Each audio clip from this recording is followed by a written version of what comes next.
You're listening to The Scrimmage with Daniel Hargrove and Justin Domashevitz.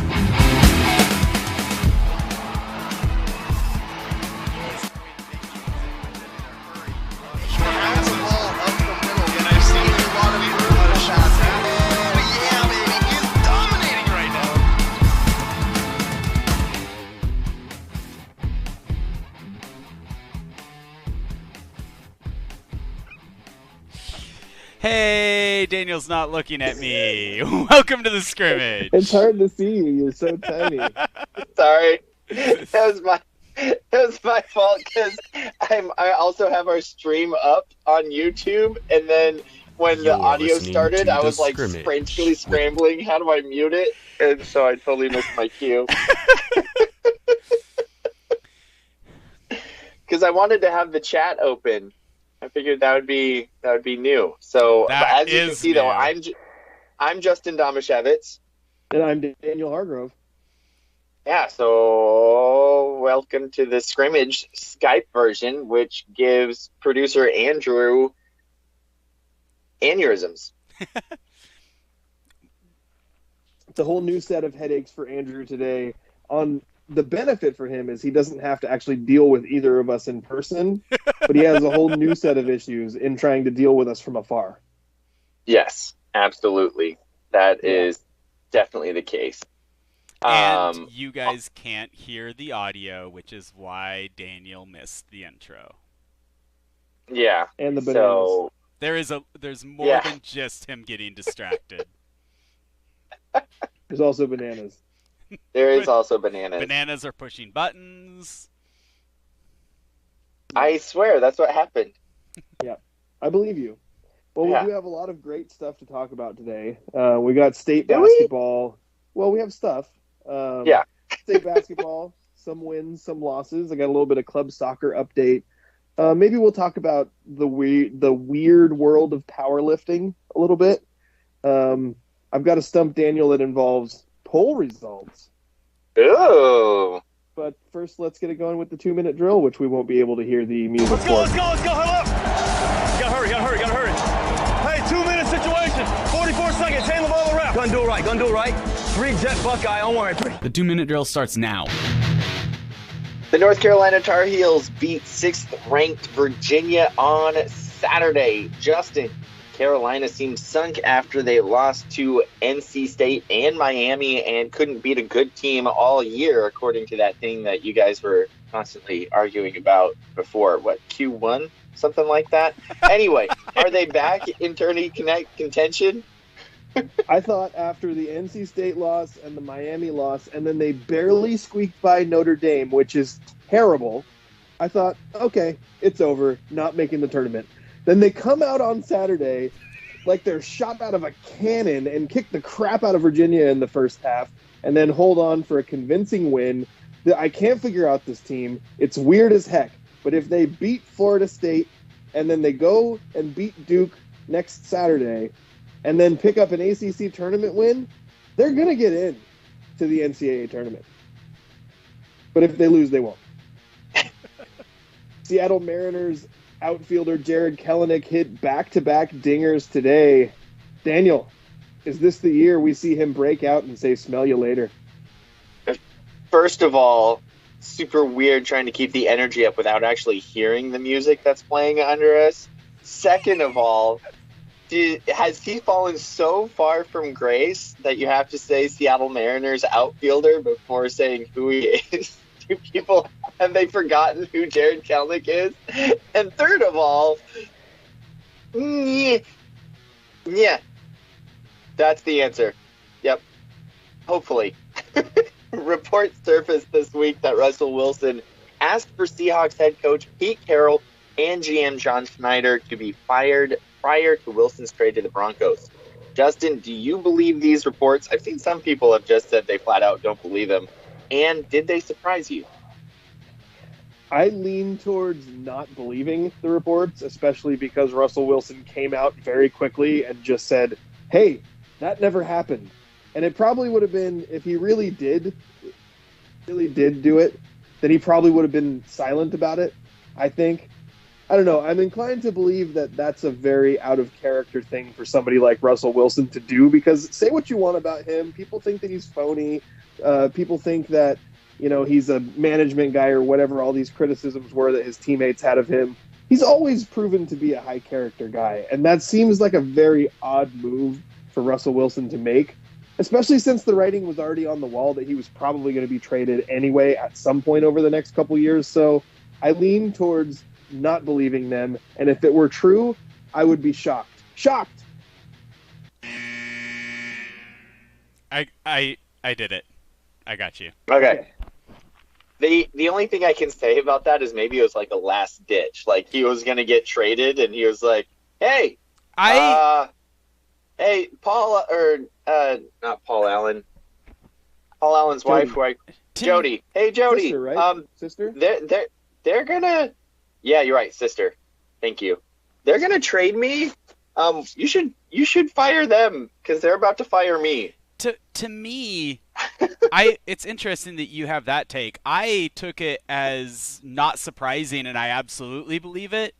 To me, it was clearly the relationship had clearly come to a point where the meeting that Jody Allen had with Pete and John Schneider was about what direction the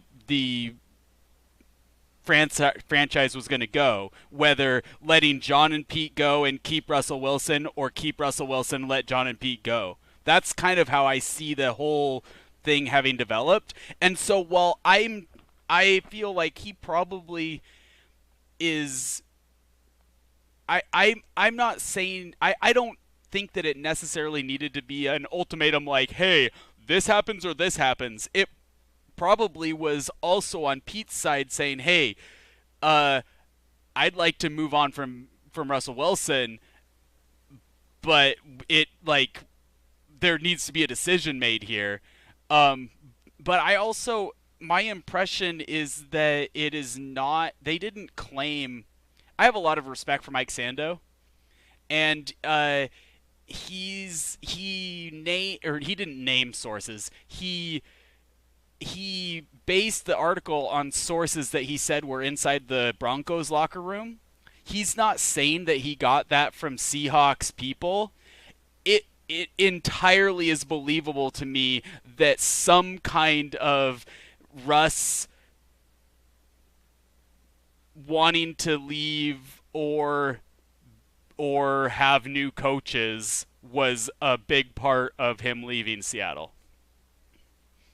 I mean, I guess I see what you're saying, but I don't fault the reporter. I don't fault the reporter if he has sources that are inside the Broncos locker room, but I'm not sure if you watched a Broncos game.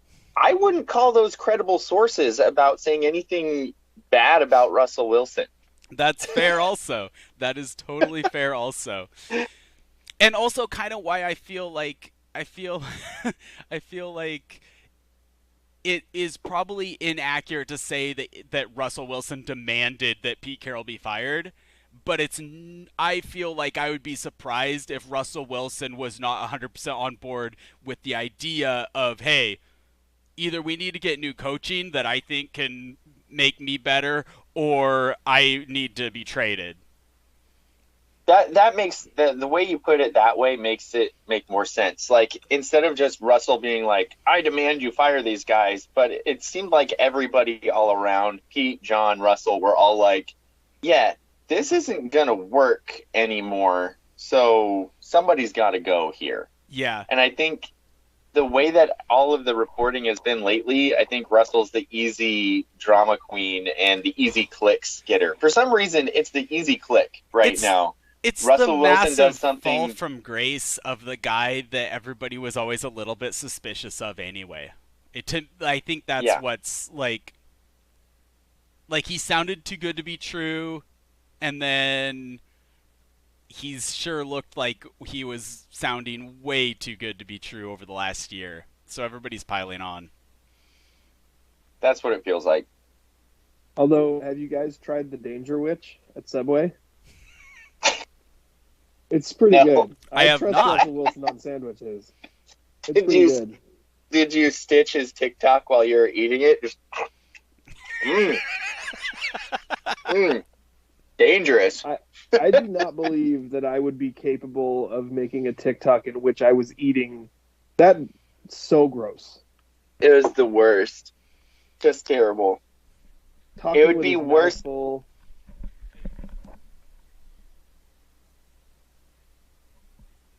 Interesting. Clarence says he was trying to be too good to be true for his brand, not because he was genuine. I have a hard time believing that of somebody who went to a children's hospital every week. I could see how someone who was a Russell Wilson doubter from the very beginning might say something like that to make himself feel better about his original opinion now. Sounds like somebody has some further history with this discussion. Nope, that's it. Okay. Justin, so the North Carolina Tar Heels basically lost one guy from last year. Mm-hmm. And it was their transfer. What was that guy's name? I loved how he played. Grady Manek. Yeah. Manek is pretty much their only loss. Why are they such a different team this year? You know, it's interesting because, like, for most of the season, you took Manek away. Manek was awesome. But you replaced him with Pete Nance, who I think should have been better, but has overall been pretty bad.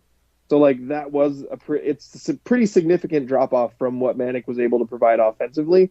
But for most of the year, they kind of weren't a different team.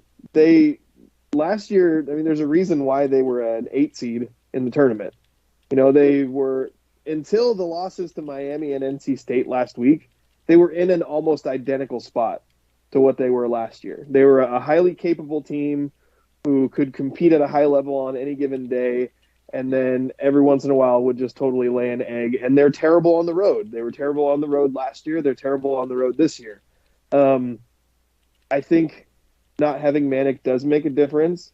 And there is a part of me that wonders if all this fame and money that comes along with the returning players getting all these millions of dollars in NIL deals, if it has perhaps taken some of the focus away from the right way for basketball to be played. Often when the Tar Heels are at their worst, they lose focus on defense and they play a lot of iso ball on offense. So when they move the ball well and play defense the way that they're supposed to be, they're a highly competitive team. It's just a matter of doing that consistently. And I say that, you know, talking about your team, because obviously my team, they lost, and I thought was really good. He was so good, and I think people like me and you saw that and saw how good he was. But I think there was a lot of people who were like, "Oh yeah, the whole program's doing so good, like bright things, like a lot of these players are coming back." And me and you were going, "No, he was just really good. Next year's gonna suck." Well, I was hoping that they would at least be like somewhat competitive following Thompson being gone. So, but like that was, dude, that guy's the real deal, man. He could score from anywhere. He would go get his own basket. He was hustling around, making all the energy plays all over the place. That guy was incredible. And it's shocking to me that a guy like him wouldn't be able to get on the NBA radar. Like that's so weird.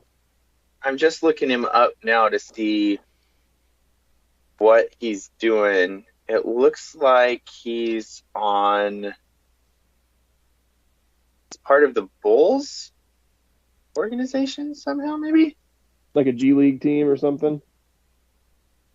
Nope. Actually, yeah, I'm not finding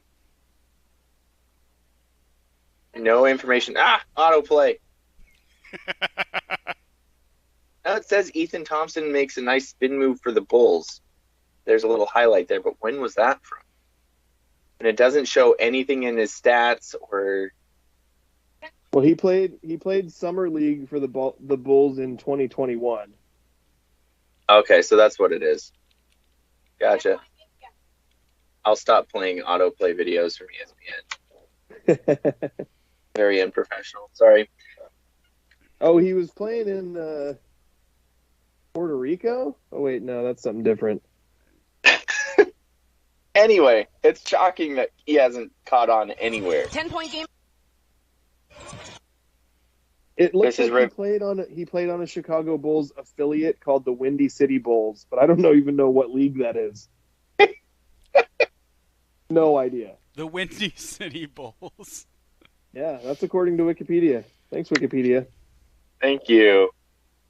All right. That was a weird one to me because that guy is awesome. Yeah.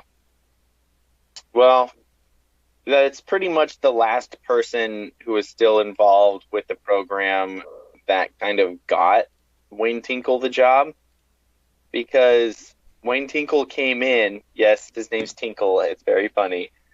I wasn't laughing at that. I was didn't laughing say at anything at something all. else. Yeah. Because he came in with his son, Stevie Thompson, Ethan's older brother, and Ethan Thompson as like his big recruits. Well, all of those were kids of coaches. And then they inherited GP2, and all of their success has come because of those 4 players, and now they're all gone. And so it's just like, okay, you want to show us how you can recruit now? Oh, you can't. Okay, great, cool. I think now it's just waiting for a regime change, and without being able to take advantage of the tournament runs they made with Gary Payton II and with Ethan Thompson, I don't see how you get basketball revived at Oregon State without thinking way outside the box and doing something weird that happens to work. Like, basically you would need like the Mike Leach of basketball to come there. Ooh. An air raid basketball offense. What's the name of that guy? That would be like Mike Florida Gulf D'Antoni. Coast. Mike D'Antoni is the air raid version of basketball. Is he who coached Florida Gulf Coast? No, because that was air raid, right? Just chuck the like basket at the rim, and everybody else goes up and dunks it. That's a different type of air raid. You're right. I was thinking of like super fast paced, high scoring. Mike D'Antoni. Does Wayne Tinkle have kids? What? Does Wayne Tinkle have kids? He should have a child and name it Sprinkle. Sprinkle Tinkle. It could have a middle name that starts with an A, and it could be Sprinkle A Tinkle. You just asked if Wayne Tinkle had kids after I talked about how his son was like one of their best players. Was his name Sprinkle? No, it was Trey. His last name wasn't even Tinkle, I don't think, was it? Actually, it was Trace. It was Trace Tinkle, wasn't it? Oh, okay. Let's see. That would be challenging to use your Tinkle to trace something. Personal life. He has 2 daughters. Jocelyn, who plays for the Sydney Uni Flames professional basketball team, and Ellie, a former player at Gonzaga, and son Trace, who played at Oregon State. Nope. So he's done. Those are all his kids. Oh, that's weird. I think I heard that Ellie's nickname was Sprinkle. Well, get this. In 2014, Tinkle was named the sexiest man in college basketball. That's a sexy Tinkle. By collegeinsider.com, according to Did not know that was a Wikipedia. thing. Neither did I. Oh, Tinkle. Anyway, move on. I think it was time to move on about 15 minutes ago. Let's move on to my favorite part of the show. Oh. Serving questions up on a silver platter, where the points are made up and the rules don't matter. Time for Stump Daniel. See, I actually was able to kind of time that one out, because when I said to do it and Andrew wasn't quite ready, he went, oh, and I know that's the signal for I'm about to start the sounder. You're welcome. So, Stump Daniel is brought to you by the law office of Jeffrey A. Domashevitz. Daniel, I thought I would... What's the A stand for? No relation. I thought today it would be fun to mix one of your favorite parts of the show with my favorite part of the show. And I Oh. posted some polls from last week, and we're going to do a quick edition of how well does Daniel know our listeners? Okay. Are there any Van Lith questions? No. Why not? Hey, I'm telling you, me, Van Lith, and Ryan Espedal would have just killed the skills competition. That was the worst thing I've ever seen over All-Star Weekend. Why did you pick Ryan Espedal? I wanted another underrated guy who I picture him as someone who would be speedy and actually try hard, good passer. You remember that behind-the-back pass we saw from him in that game at Elma, which was just ridiculous. Yep. And I think, I don't know. I just always kind of liked Ryan and was thinking I'd go with him. Jace Varner would also be a good pick. I was really surprised you didn't go Jace Varner. Also, Ryan is an athlete that we covered in multiple sports, but when I was trying to think of a basketball player, he was definitely not the first one that came to my mind. In fact, he wouldn't have even been one of the first ones off of his own team that came to my mind. Yeah. But no, I like it. I like the pick. I like that you explained your reasoning. That was a good one. And yeah, I think the three of you, man, skills competition, you guys would kill it. I mean, prime Daniel Hargrove. Well, hey, I even think this version would have been able to do better than that garbage. All right, Daniel, here's your challenge. Easy today. You don't even have to guess percentages. You just have to guess which way our listeners voted on these polls. I've got 5. The first poll. Do you ever mix up Leonardo da Vinci and Sir Isaac Newton?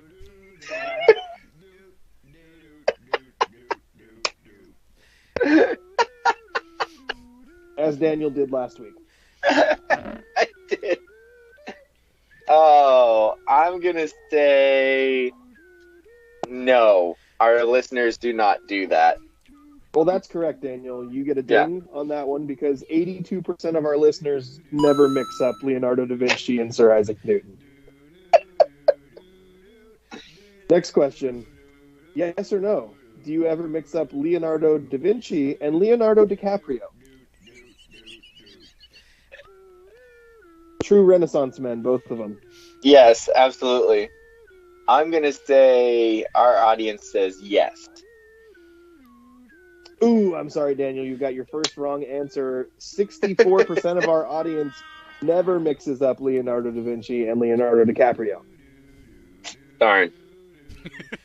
And sticking with the Renaissance man theme, because those were both Renaissance man related poll questions, which one of our guys, being a Renaissance man, did our listeners think it's Daniel, Justin, or producer Andrew?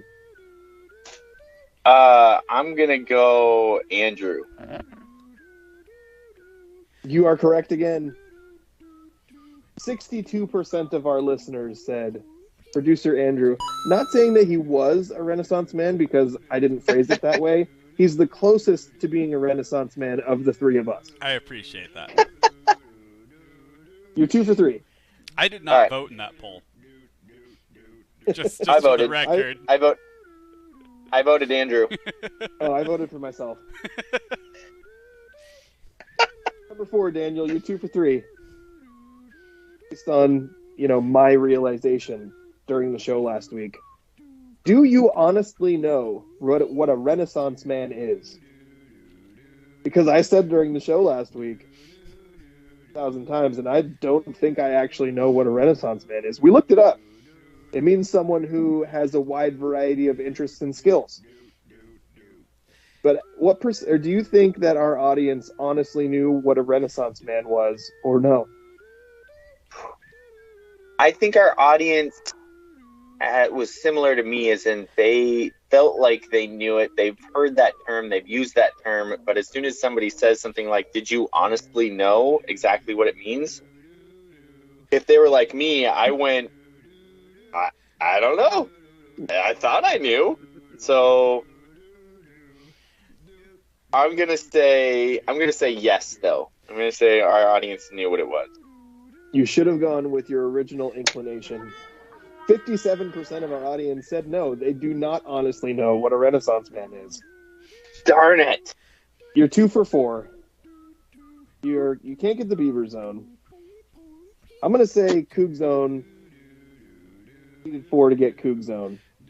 Is there a more neutral zone? Like, what's a team that you feel sort of medium about?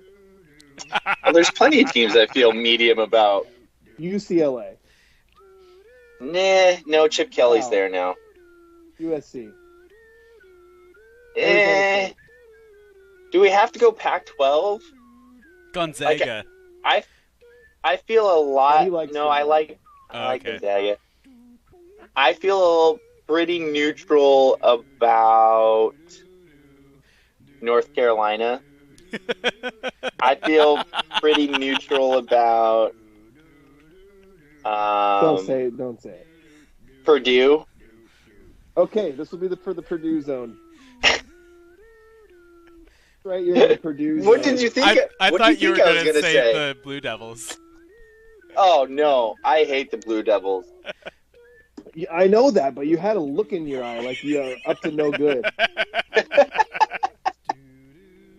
So this will be for the Boilermaker zone. If you get It was wrong, the bananas. Can you see the bananas? That's what she said. If you get it wrong, Husky zone. Get it right, Boilermaker zone. It Okay. actually sounds like a pretty cool zone, if I'm being honest about it. Sounds hot. Daniel, yes or no? Hands with Patrick Mahomes right after he walked out of a porta potty.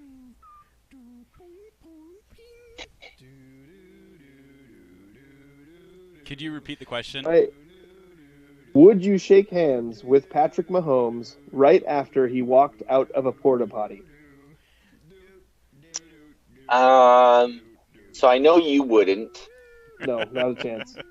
Even But though I'm this Red is- River Nation. But this is our audience. Yep. I'm gonna say yes. People will have the presence of mind to think I can wash my hands after I shake his hand. Well, boy, were you wrong. And you're in the Husky zone because 64% of the audience would not shake hands with Patrick Mahomes right after he walked out of a porta potty. What? How much of that has to do with not Maybe- wanting to shake hands with Patrick Mahomes? Yes, good. There it is. I forgot That's to take actually that a good into question. account. Because Like, I'm what's the threshold of athlete that you would shake hands with, or celebrity? Like, okay, just for example, Michael Jordan walks out of a porta potty, wants to shake my hand. I'm shaking that hand. I'm running away. I'm gonna do. Everybody's got a breaking point, like in your own fandom. So what's the line? Well, I feel like I'm pretty low threshold on this because, again, I can just wash my hand after shaking their hand. Okay, but it's a parade, right? So like, easy access do you have to a place to wash your hands? There's people everywhere. You've been jockeying for a position in this parade. Have you touched? Well, I other assume things? I'm assuming you're in line at the porta potty, and that's why you're seeing him come out of the porta potty. Oh, I can see why you would think that, but actually what it was like, it's because this is a real video that was on Twitter. So Yeah. Patrick Mahomes has to stop during the parade. He uses a porta potty, security detail all around him. Nobody's near the porta potty while he's using it. He comes out of the porta potty and walks over to like the barrier where all the fans are behind the barrier and starts shaking people's hands over the barrier. You know what I wish would have happened? I wish Jared Allen would have sprinted out of the crowd. Is it Jared? I always mix up his name. The quarterback Josh for the Allen? Bills. Josh. Josh Dang it. Every time. That'll be in next week's poll results. I wish he just would have sprinted out of the crowd and tackled the porta potty and tipped it over. Oh no! Oh no! No! No! No! Nope. Nope. Nope. Nope. Justin's done now. I know I broke him. I'm sorry. Pictured it. Pictured it. He'd come out and be like, guys. Then would you shake his hand, Daniel? If that happened to me, if that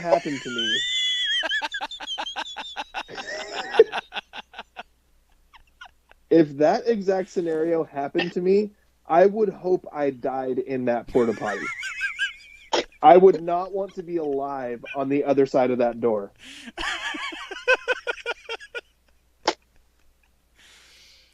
Forever unclean.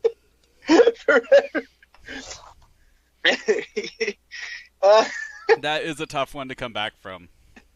Yeah, that'd be rough. Oh, so that was poll results and Stump Daniel, brought to you by the law office of Jeffrey A. Domashevitz. Thank you again to our sponsors, the law office of Jeffrey A. Domashevitz and Ole Penn Real Estate, the sponsor of our Ole Penn Real Estate Athlete of the Week, which is coming up later in the show. Got some good nominees for this week, as always. We got local sports coming up. I think we're not talking about anything else. You guys want to chat Mariners really quick, or are we just moving on? Kelenic is just going to hit like 2 home runs for the rest of the season per game. So, yeah. Wow. I like that. I'm going to pick him Also, number 1 overall in our fantasy league. though, they lost today, so they might never win again. So Andrew is exhibiting like a really classic Mariners fan syndrome right now. yeah. What just happened is what's always going to happen forever. Yep.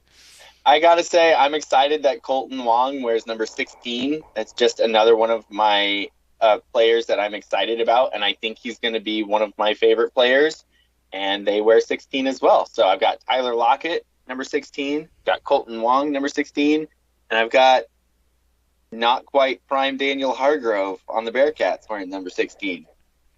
Is that weird that I list myself as one of my favorite players? Not at all. I would say that I am one of my least favorite players.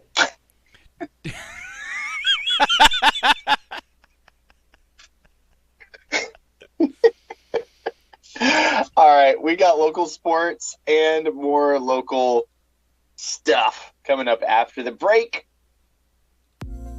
Do you have a Local legal stuff, situation and need someone on your side? Let the law office of Jeffrey A. Domashevitz be your advocate. If you've been the victim of medical malpractice, suffered a personal injury, or need representation with real estate law, small business law, or estate planning, let Jeff Domashevitz put his 29 years of experience to work for you. Call Jeff Domashevitz today at 360-612-3991 or visit domashevitzlaw.com. That's DAMASIEWICZLAW.com.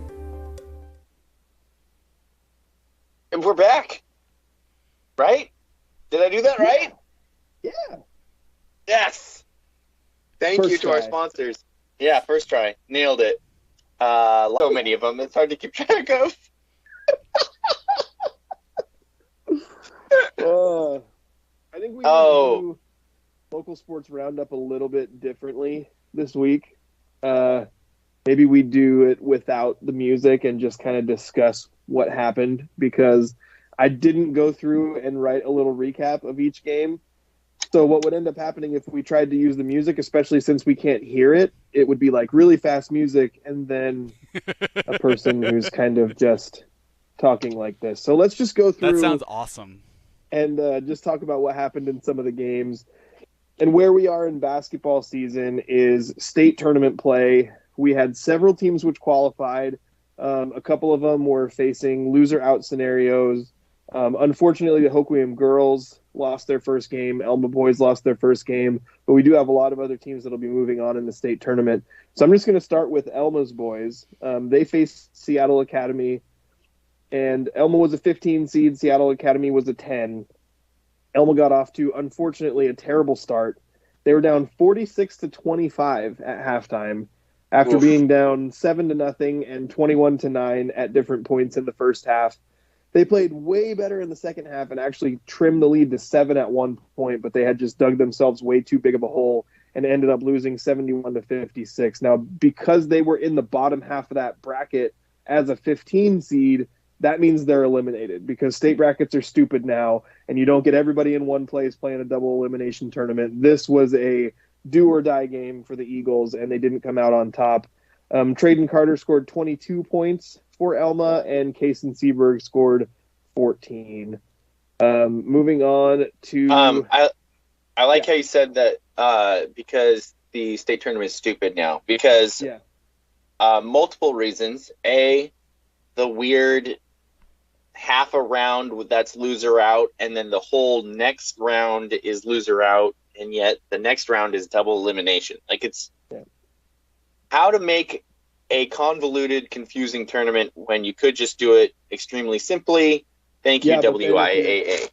Yeah, and if you're one of the top 8 seeds, then you get to the tournament, but only if you win one. Because if you lose one, then you face the loser out game. But if you win one, you go direct to the quarterfinals. It's so have you ever weird, man? Have you ever noticed how it's the same amount of days as when they just had the straight up double elimination tournament? Like, it's the same amount of days that you would have. So all they're doing is making teams travel to weird places for 1 week. And even though it was Tumwater, which wasn't that far away from both Kings and Montesano, half the gym was almost completely empty. So thank you, WIAA. And I say for Montesano because that's the game I covered, was the Monty Girls game. But I can only imagine that the Elma game against Seattle Academy wasn't very well attended either overall. I saw some shots of the stands, and they looked pretty empty to me. Yeah. Yeah. Oh, and that's not an indictment on the towns or the fan bases or the teams or anything. It's just it's hard with a lot going on in life right now that people have a difficult time making long trips to go watch basketball games. Especially when it's not the state not actually the state. I don't know. They call it state, but it's the regional round, and it's not an event to go to because it's dumb. It's just dumb. And on top of that, you've got, ballpark of 100 teams participating in this opening round of the state tournament, and 95% of them play a true neutral site game. 3 of them get a home game, and then 3 of them play a true road game because I don't know why. It's the weirdest thing. There's 3 teams out of all these teams that got to play a true home game in their opener, which means it's kind of unusual. I sent the WIAA an email to ask them about a couple of things. One was, we touched on this last week, but the issue at the wrestling tournament at the Matt Classic, where hundreds of wrestlers and coaches had to wait outside in the cold and rain before getting into the Matt Classic because of some issue with security. And I didn't send any aggressive questions. I just said, what was the issue? How are you guys planning to fix it? Blah, blah, whatever. And then I asked a question about basketball because competitive balance feels like a really important thing. So when you have almost everybody playing a game on a neutral site, but then 3 teams, if one of our local teams was one of the 3 teams that got a true road game, I would have been freaking out. Right. Furious. So I hope somebody was out there doing work. What do you mean by a true road? Oh, you mean like against a team that had the home court? Yeah, so like, for example, Tumwater's boys got to play a home game in their opener in their home gym. With the they were playing right after the game that I covered.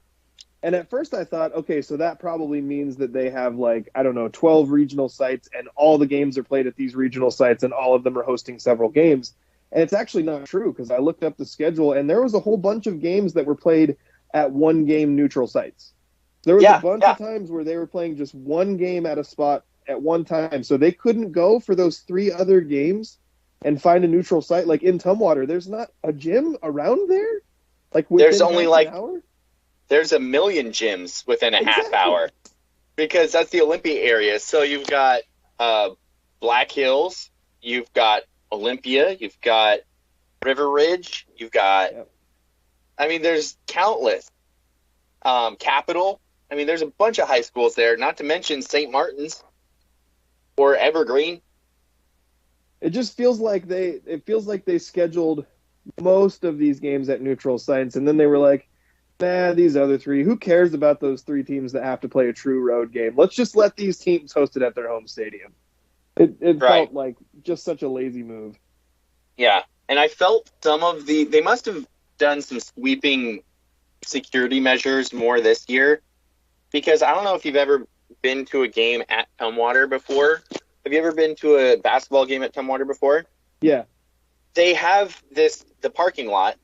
Yep. And there's this massive entrance with this awning, and it's the main gym entrance.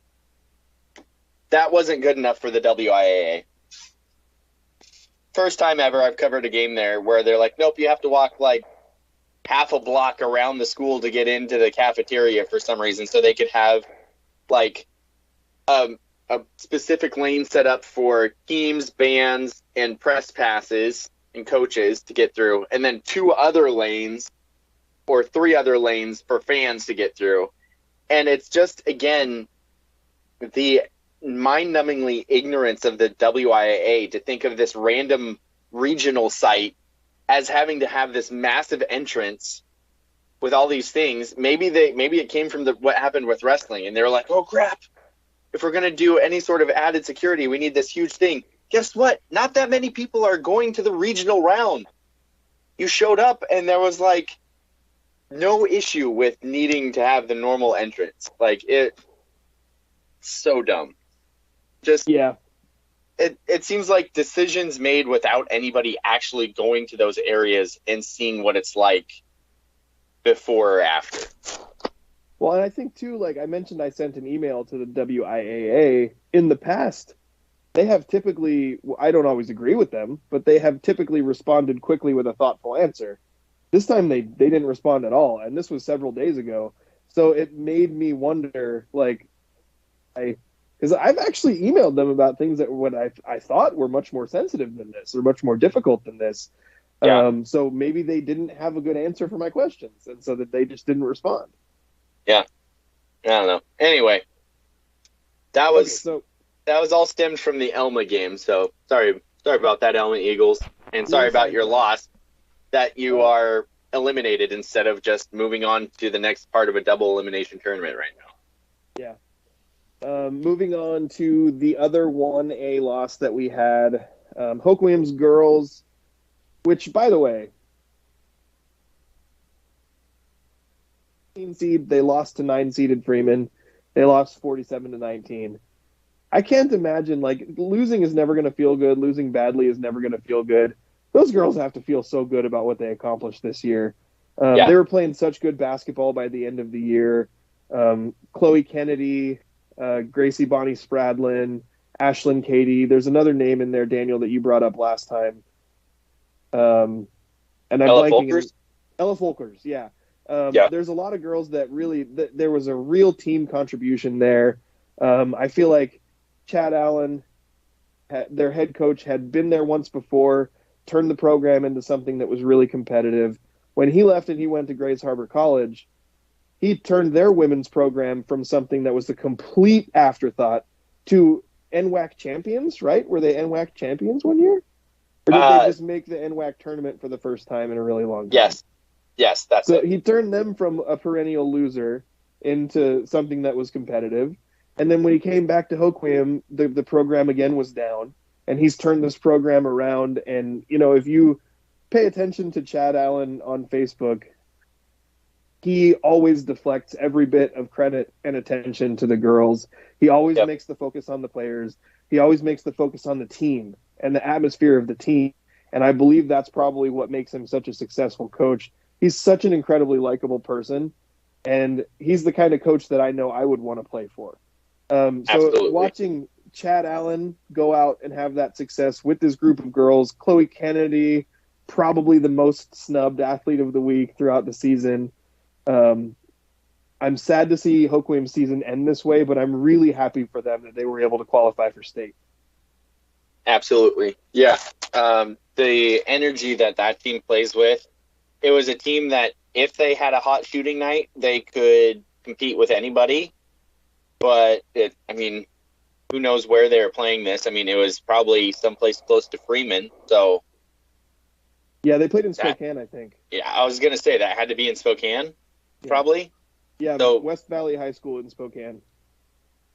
Yeah, so not surprising that you would get off to a slow start offensively after having to travel across the state and everything's different and weird. But yeah, so they fall to Freeman, and Freeman was a good team last year. They're the best team in that side of the bracket this time. So yeah, nothing to hang your head about at all. That Hoquiam team bringing girls basketball back to state, which it hadn't been to in a long, long time. So awesome. Then also moving into staying, right next to that. That was game 5. Game 4 on this bracket was Montesano and Kings, and that was the game that I covered. And Justin, it was a weird game because, talk about just starting off cold. This Montesano girls team just, as a team, couldn't hit a shot from outside of 10 feet for the first half. And it kind of shook a lot of the confidence. And then they tried to battle back. They started to battle back in the second half, but never could get within 8 points. They were at that 8-point margin multiple times and had opportunities because they're, this team, they're great at defense, and yet they could never score after getting the stop, and it was just close to breaking through and never quite could. And Kings had an excellent defensive strategy. Not only were they playing a box and one defense against McKinley Dalen and they held her to 2 points, they had a fairly athletic girl who was almost as tall as McKinley, or close enough, who was also able to keep up with her. And she just was on her the entire game. And then anytime Jilly or Evangeli got the ball down low, it was an instant double team. And so it was just the two main ways Montesano scores were taken out of it. And the rest of the girls went ice cold when I know those girls can shoot. We've seen Vanna Prom hit a ton of threes. We've seen Jordan Carr hit threes. We've seen Maya Young hit threes. We've seen Jaden score a lot of points. And they all just went ice cold at the wrong point. Honestly, I think you play that game 10 times, and I think Montesano probably wins 7 of them. That's how it felt, watching this team and knowing what they're capable of. But, Kings played very good on defense, and it was a physical game, which usually lends itself to Montesano. But since they were cold shooting from the outside, it kind of switched to lending itself to Kings, because they couldn't, anytime you went inside, it was just muggings both ways that were let go. And so scoring inside the paint was very hard, and Kings did shoot very well from the outside. So it was an interesting game, and I'm super bummed that it's the last this team. It's the last game I get to cover of this team, because this is a team that I followed all the way through state trophy round last year. So it's hard that that's the last one I get to cover, especially knowing how good they are. And then just to see them on a game, it's basketball. Teams have down nights, and this was a down night for Monty. So I fully expect them to win their next game, and then they play Wapato if they win their next game against Seattle Academy. Wapato's really good. So, but if they get to that point, they're in the double elimination part of the bracket. So it's going to be interesting to see what exactly happens from here on out. But they play Seattle Academy, I believe, at 12:15 on Wednesday at the Yakima Valley Sun Dome. Yep, that's right. So definitely a winnable game for them. This is a team that is built for the state tournament because their defense is very good. They're experienced. Almost the entire team's back from last year. Jilly is the only one who plays or really the only one on the team who wasn't there on the team last year, and that's just because she was a freshman. So I think they're going to be fine. They're going to play well over at the state tournament, but this was a rough bump in the road for the Bulldogs. And when I say rough, I think there was 3 points during the game where 3 different girls for Montesano were bleeding as they came off the floor. So that's how the officiating was. And I'm not saying that it was one-sided. It was just weird for both sides. Speaking of Seattle Academy, which, Daniel, you mentioned that's Montesano's next opponent. They actually played each other earlier this year. Okay. Montesano hosted Seattle Academy and beat them 60-45. That was the game that McKinley Dalen got her 1,000th point. Oh, nice. So yeah, there's at least there will be a little bit of familiarity, and I know for fans of Montesano, they have really gotten used to this team beating everybody by 20, 30, 40, sometimes 50 points. And I just got to tell you, I mean, the league was not very good this year. No, neither was the district. And not a slight to the Hoquiam girls or what anybody else in the league was able to accomplish, but we've seen really competitive leagues and districts for girls here before, and this season Montesano was just rolling over everybody. Some of the scores look like they might be typos. When you win a game 72-3, they beat Eatonville 64-14, and that was an Eatonville team that at that point was undefeated in league play. 67-5 was another one, 66-23, 52-11. This is a team that we've gotten used to winning by a lot of points. And so I know I was at a powerlifting meet on Saturday in Lacey, and there was a lot of people that were there saying, oh, we're thinking about going to the girls game afterwards. And then, by the time we were finally getting to leave, it was past halftime, and people were like, maybe I don't want to go try to catch the very end of this game, because it is not what we were used to watching from this team this year. And just one added note for that game from the Daily World. Montesano shot 22%. Daniel, you mentioned cold shooting, 22% from the field and 15% on three-pointers. I know that they're capable of better than that, so that makes me hopeful moving forward. Yeah, absolutely. So cold. I was actually hoping the Daily World had the shooting percentage, because I was curious about that. They were also ice cold from the free throw line. I think they had 6 free throws in the first half, and they were 1 for 6. Yeah. And 2 of McKinley Dalen only scored 2 points, and she was 2 for 6 from the free throw line. So very cold free throw shooting. The other Kings was also cold for most of the game until the fourth quarter, when I think they made 5 or 6 free throws, but they were also ice cold from the free throw line. So it was just a very weird game.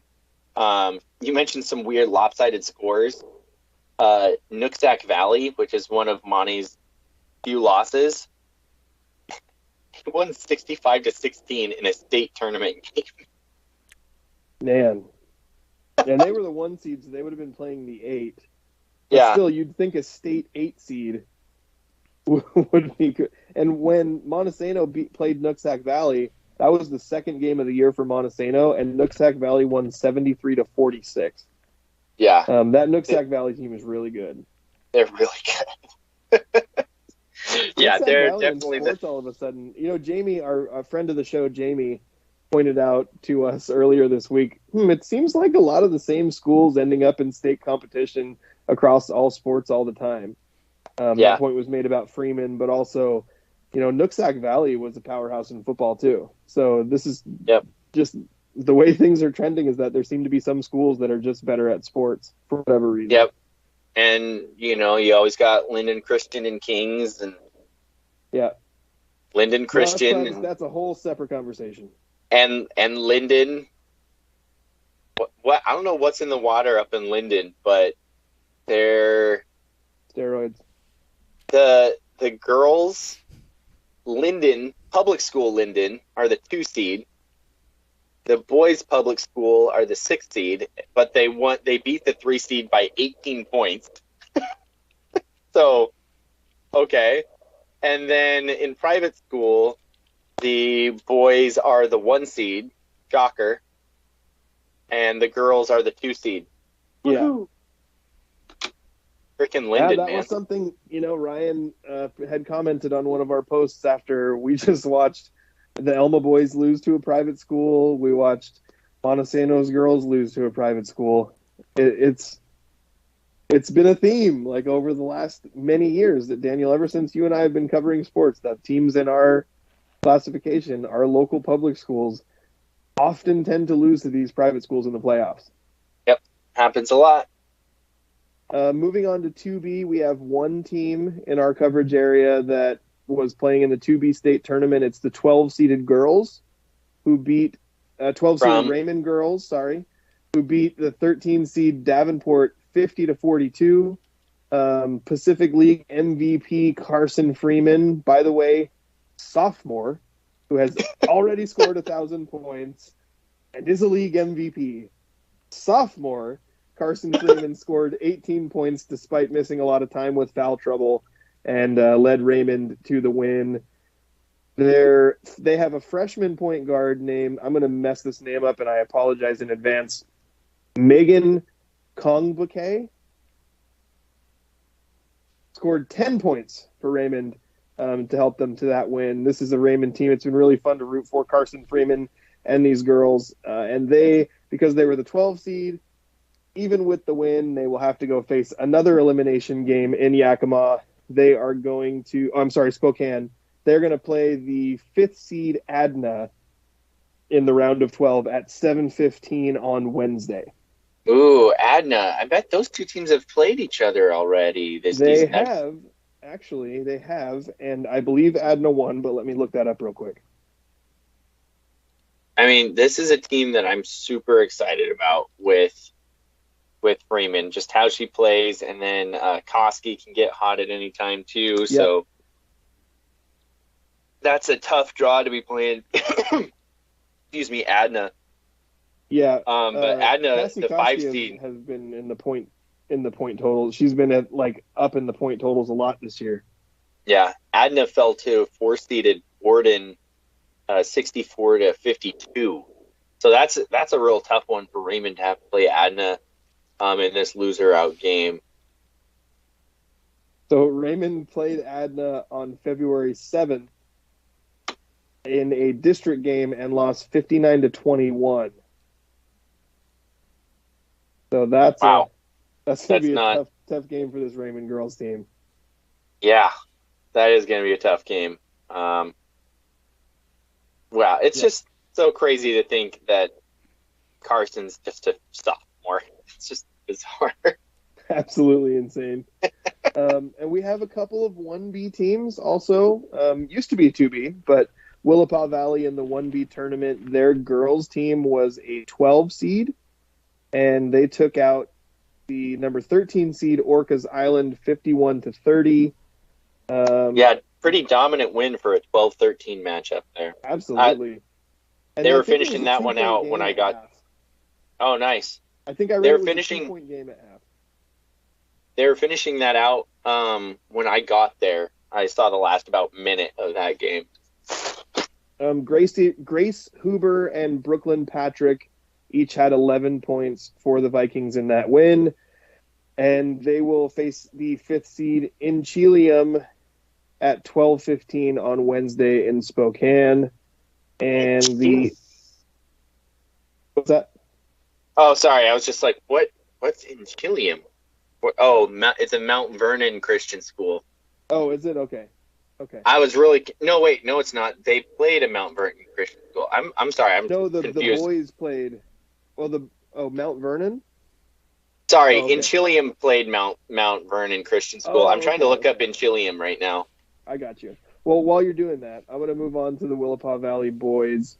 Okay. Which actually, I just realized I mixed it up. This was the game that was a 2-point game at halftime.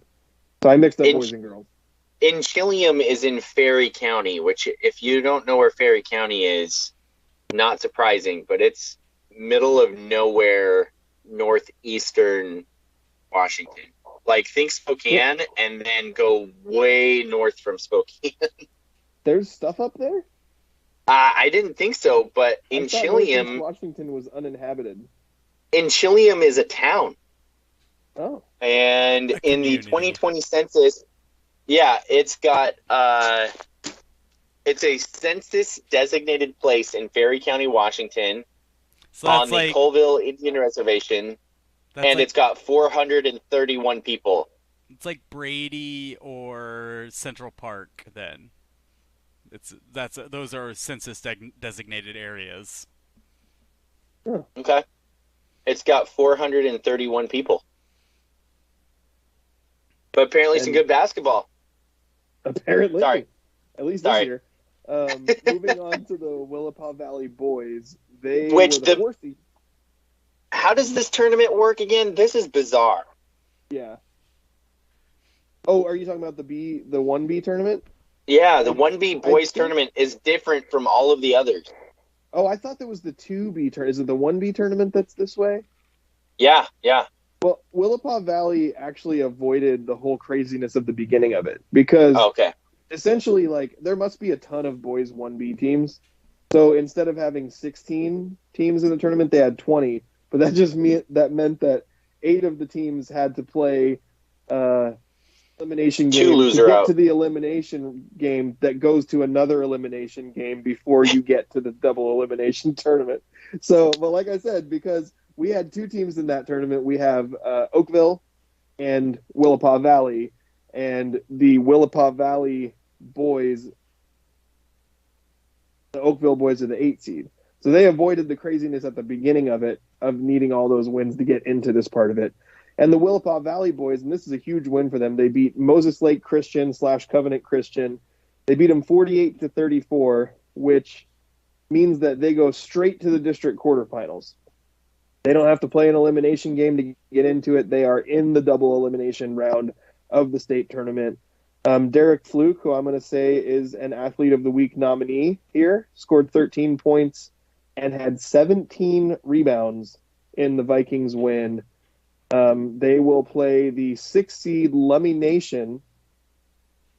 Oh, I'm sorry. I take that back. They're going to play the winner of the 11-6 game. So Mossy Rock is the 11. Lummi is the 6. They play the winner of that game at 3:45 on Thursday in Spokane. And then Oakville, what? I was going to ask you if you saw the result of the Oakville game. I didn't see it. I'm looking at it right now. They lost to Well Pinnett, the perfectly named wrestling school. They are the 1 seed though, and they won 83-46 over the Acorns. So Oakville is going to be taking on Orcas Island in a win or go home game. Orcas Island, actually the 16th seed, on a bit of a heater. They won 2 loser out games in a row. First against Inchilium again, and then the next one against Nia Bay. They beat Nia Bay to get into that game at the Spokane Arena. But yet again, remember, tournaments are dumb, and you still have another loser out game to get into then the double elimination part of the tournament for Oakville. So taking on a 16 seed in Orcas Island, but they're hot right now because they won 63-42 against Inchilium, and then they beat Nia Bay 73-65. So we still have a bunch of teams. We did lose a couple of our state playoff teams. We still have Montesano going. We have both of the Willapa Valley teams. We have Raymond. We have Oakville. So we've got basketball teams still going. As far as local sports roundup goes, the last thing I have, because wrestling season's over too. You know what? I'll give a quick shout out to the swimmers, because I got some stuff from Rob Burns about swimming, which I'm going to have to scroll for just a second to get to it. But the swimmers had their state tournament last weekend, their state meet last week as well, and the Aberdeen boys swim team, they didn't make it past the preliminary races at state, but they had an individual and a medley team, or is it a relay team? A relay qualifier. They had an individual and a relay team that qualified to go to state, so they took several swimmers to state. In the district tournament, Denny Linker qualified in the 200-yard individual medley, and the relay qualifier was the 200-yard medley relay, which was Jacob Hollick, Zeke Olson, Zach Parker, and Denny Linker. And there is a picture of those guys on our Facebook page. I'll just say I feel a little bad we haven't been able to shout out swimming. I haven't really been finding a lot of swimming results in the newspaper over the season in a way that I could report them, and that's probably something that we could try to do better at in the future. But in addition to those swimming results, I also have some club soccer results. The Gulls, the Grays Harbor Gulls Academy, which, by the way, The Grays Harbor Gulls Academy has 11 teams now. They are really growing like crazy. They had 4 teams who played this past weekend to start their spring season. The U9 team suffered a 2-1 loss. That was their boys team. Their U9 girls team had an 8-1 win in which Jerrica Brain scored 5 goals. 5 goals in one game. I know what we call 4 goals a schmat trick, but I don't know what we call 5 goals. Miley, Didn't he tell you? He did. I'm going to get to that in a second. Oh, okay. So you do know you're lying. My bad. Well, we called it. We had somebody score 5 goals a while ago too, and we gave it some weird name. I can't remember what it was. Trick. No, 4. No, wasn't it like? Oh. 4 is a schmat trick. So 5, didn't we have somebody score 5 and we gave it some weird name? Yeah, but I don't remember what it was. Neither do I. But as I was just saying, we're going to have to figure it out because in the Grays Harbor Gulls U9 girls game, they won 8-1, and Jerrica Brain scored 5 goals. And someone named Miley also scored 3 goals. In the U14 Grays Harbor Gulls, you okay there, Daniel? Yeah, sorry. Just tried to breathe liquid. That's no big deal. That's bad for you. In the Gulls U14 game, the U14 Blue won 2-0. JB and Ivan had goals, and Trey had an assist. And the Gulls U14 girls team lost 3-0. I'm going to say if we have an Athlete of the Week nomination out of that, it's got to be Jerrica Brain for the U9 girls. 5 goals in an 8-1 win is incredibly impressive. Now, I'll give a little shout out here to Daniel, not you, Daniel, but I was going to say Academy Daniel Langer, because he sent me this list of what the different amounts of goals are called in soccer. So we didn't know this until just now. Yeah. Two goals is called a brace. Which I love it. Like 3 goals brace. is called a hat trick, which we already knew. Yep. 4, I said, is called a schmat trick, but according to Daniel, it's called a haul. I like schmat trick better. And you know what? I told Daniel we've been calling it a schmat trick for years, and he said he likes that better too. 5 goals, which is what Jerrica got, is called a glut. G-L-U-T. I love that. I love a glut of goals. If Jerrica is named Athlete of the Week, I'm just gonna put glut of goals. I love how she scored a glut of goals for the Gulls. Theoretically, she scored a glut of goals for the Gulls girls. Oh! Theoretically, in the future, if we were to award a senior soccer player for exceptional talent on offense, would we call it a glut getter? I don't know.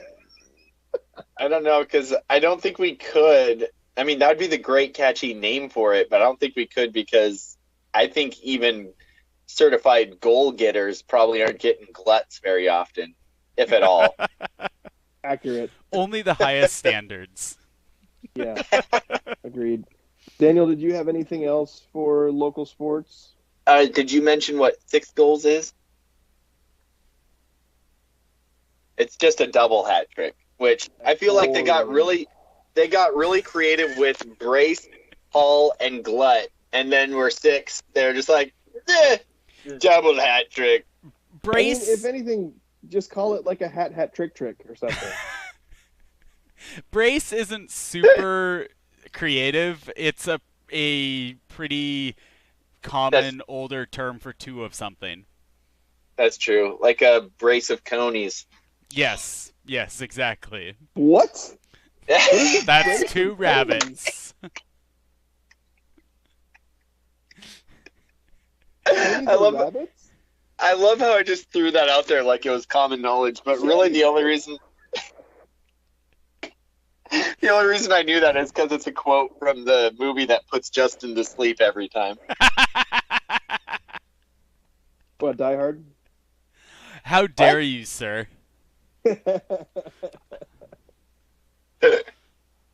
All right, that's going to do it for our local sports roundup. Big thank you to the Daily World for covering all the things that we can't. If you can, subscribe to them. We are. And they will get a lot of local sports for you to get through, see some stats. They get some great pictures as well. Also, Justin, I think we should say a big thank you to Forrest for taking some great pictures as well and letting us use some of those, because he has taken some great pictures and let us use them, and they're awesome. As a person who has done a fair amount of sports photography, I can tell you there are challenges involved in it, and basketball is probably the hardest. Forrest is out there. The guy grinds, man. He goes to so many local sports. He tried really going out to a lot of the different teams. He's like a Hoquiam guy by nature, and he did a ton of Hoquiam. But he was out there at Monty Girls State game. He was at Elma's game. Throughout the course of the year, he was going to a lot of different games to get pictures of a whole bunch of different schools. And I'm telling you, if he was a crappy photographer, I would not be promoting him the way that we are on our socials right now.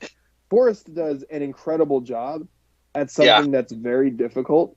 And most of what the coverage that we got this week on our socials with the pictures and the results, a lot of that stuff came from him. So go to Forrest's page, whether you find him on Facebook or on Instagram. He has a website that you can go to the galleries and purchase his photos. And there are also some photos that you can view just on his socials as well. Go check it out because he does a really good job. It's Forrest Worgum Photography. It's Forest and then Worgum is his last name. So yeah, check him out, support him. We need people like Forrest to cover our local sports, and hopefully people will support him by purchasing the photos so that he'll continue to want to do it because he does a fantastic job. Yeah, and if you missed the spelling on that or anything, you can go to our Facebook page because Justin has tagged him in all of our posts with his pictures on it too. I was just looking at some of his pictures of the Monty Girls game, and one of the comments from somebody is private schools, thumbs down. Yeah. We had a few comments like that this weekend after a couple of our teams lost to private schools. Some people believe that private schools should all have their own league. That's a conversation for another day. Yeah, it is. Personally, I don't know how I feel about that because they're like the Yankees. Like, you hate them, but don't you kind of want the opportunity to beat them? I'm more in a spot where, yes, but I'm also more in a spot where, like, I really want competitive balance. I know they have these private schools spread out across the classifications, and a lot of them actually play a classification up from how big their school is. Yep. At the same time, I'm like, I want those kids to be able to play sports as well, and if you just take all the private schools and you lump them together in one league, yeah, it would solve the problem of the public schools, but then you have a whole new problem of all the private schools being really imbalanced. And yeah, because then you'd have a short-sighted thing. It's a very narrow-minded thing to be like, oh, we're only solving our problem. What if you set the classifications with a relegation system instead of based on the size of the school? Because there's all sorts of like bigger schools that are never good, or small schools that are always really good. That's really interesting. I just thought of Andrew's it like solution just to every now. sports problem. It relegation. solves a lot of the problems. It introduces other problems, but the other problems are usually revolve around making money.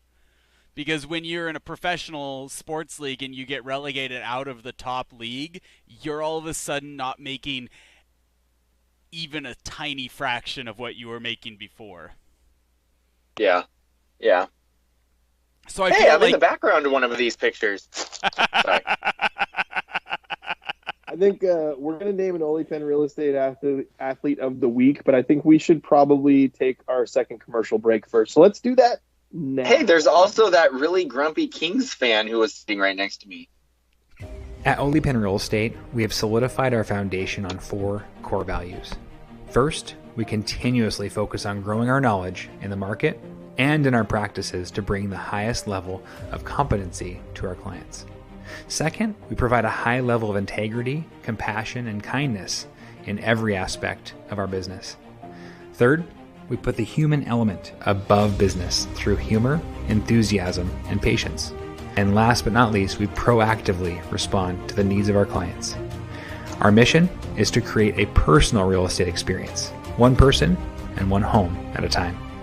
With Oli Penn, it's personal. Welcome back to the Scrimmage. I'm Daniel Hargrove. I have Justin Damashevitz here with me as well as our trusty producer, Andrew Gross. That's what the names say on the screen. That's true, but you said you were both. I did? You said, I'm Daniel Hargrove, I'm Justin Damashevitz as well. I'm also trusty producer Andrew Gross. This whole thing has been a trick. You've been pranked. Yep. It's actually one person that's been doing this entire show for all these years. Or is it a fluke? It's a glut. Wordplay. And there's a fluke there. It could be 3 different people all on one team. True. We do have to name an Oli Penn Real Estate Athlete of the Week, and I don't know if there's one that necessarily jumps out off the screen at you today. A lot of times our Oli Penn Real Estate Athlete of the Week has come from Montesano's team, and they lost. We do Carson Freeman from Raymond's girls team. They won their state playoff game. She scored 18 points, which is good. It's not up to the standard that she's spoiled us with of her scoring 27 to 45 points every game. But it's a really good game, and her team won a state game. We have Derek Fluke from the Willapa Valley boys who scored 13 points and got 17 rebounds. And I think, we definitely can't overlook Jerrica Brain as she scored a glut of goals. Yes, that's 5 goals in her team's 8-1 win over the weekend for Grays Harbor Gulls, FC's U9 team. Daniel, do you have a way you're leaning here, or anybody else you want to throw in the mix? Can you give me well, first of all, from the game I covered, Jaden King played excellent. So I'm not sure if it was quite up to Athlete of the Week standards, but for someone who's 5'5", leading her team in rebounds, I think that was pretty impressive and should be mentioned. She also had 11 points to go along with it. I thought she played an excellent game. Can you list off Derek Fluke's stat line again? The Daily World had him for 13 points and 17 rebounds. 13 points, 17 rebounds in their 48-34 win over Moses Lake Christian. I mean, it's got the boosters of being a state win and being over a private school. How can you get over a glut of goals? I don't know. A glut of goals for the girls in Grays Harbor. A double hat trick. A double hat trick is really all you could do to get over a glut of goals. For the Gulls in Grays Harbor. Somebody typed super schmat trick in here. Is that what we called 5 goals? It wasn't me. I don't think so. I didn't type that. Wait, none of us typed that in there? Typical Justin. Somebody typed this. I'm pretty sure you typed that, dude. I don't think so. I don't remember. So, glut of goals or a super schmat trick for Jerrica Brain. I want to say I came up with something stupid like Kirkpatrick or something like that.